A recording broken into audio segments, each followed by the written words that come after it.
Tommy Robinson is back in jail. Perversely, for him this is a kind of triumph. Until his incarceration for contempt of court last week, this football hooligan turned anti-Muslim rabble-rouser and founder of the far-right English Defence League had been fading into an angry obscurity.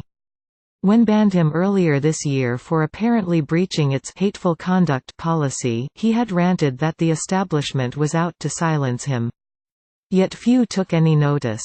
That has changed with his imprisonment. Today, a dubious alliance of individuals and interest groups from across the globe, many of whom had not heard of Robinson before Tuesday, consider him to be a martyr, a hero, and a political prisoner. The Twitter hashtag #FreeTommyRobinson has gone viral courtesy of the far-right's not insubstantial online community, and messages of support for the father of three from Luton have been posted on social media by such figures as President Donald Trump's eldest son, the disgraced American comedienne Roseanne Barr, Meghan Markle's sister Samantha, and even an advisor to the Israeli Prime Minister. More than 500,000 people have signed an online petition demanding his release from jail, and hundreds of pro-Robinson protesters marched on Downing Street last weekend. Yesterday, his supporters gathered again in Leeds where he committed the offence. Another colossal march is planned for June 9. The abiding narrative from his supporters is a classic conspiracy theory, that his imprisonment is part of that establishment plot. They claim he was jailed after a politically motivated trial expedited at record speed. His conviction, they add, was kept secret by the state until a reporting ban was overturned. The intention is not just to silence him, they say, but to silence him forever. He will likely be murdered behind bars by Islamist extremists while the prison authorities turn a blind eye. Britain has become a police state, etc., etc. The truth is rather more mundane.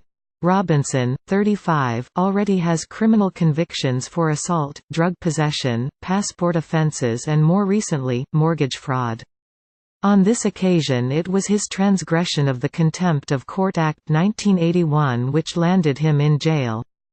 As we shall see in more detail later, he was jailed for potentially prejudicing a case in Leeds Crown Court after filming both himself and people involved in the trial outside the court while it was taking place. The footage was streamed live on his Facebook page.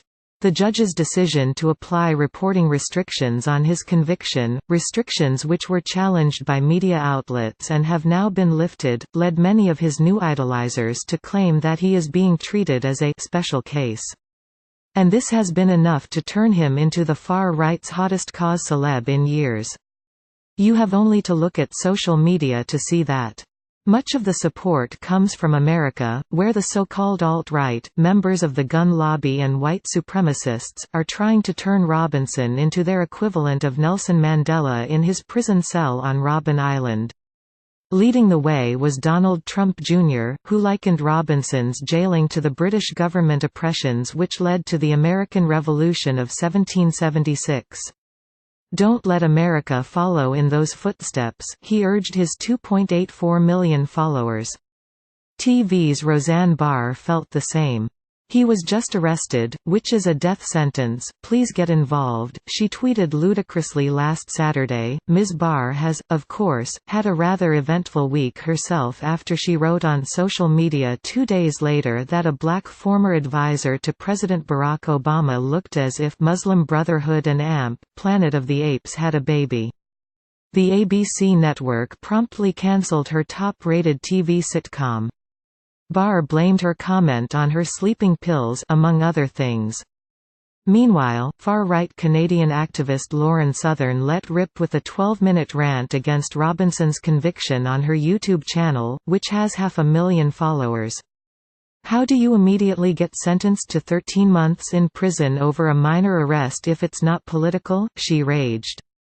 "I'm living in a world where my friends are being arrested at every turn because of their political opinions. What kind of dystopian get up progressive future is this? It should be noted in passing that Miss Southern was barred from entering the UK in March on the grounds of her distribution of racist material in Mr. Robinson's Bedfordshire hometown during a previous visit. Her leaflet said, "Allah is a gay god." She claimed the provocation was a social experiment. A more practical suggestion of help for Robinson came from a German anti-immigrant MP, Peter Bistron, who has offered him political asylum in Germany. "I would be willing to fly to the UK and have you sign the asylum papers in Hull prison if you so wish," he added in his letter.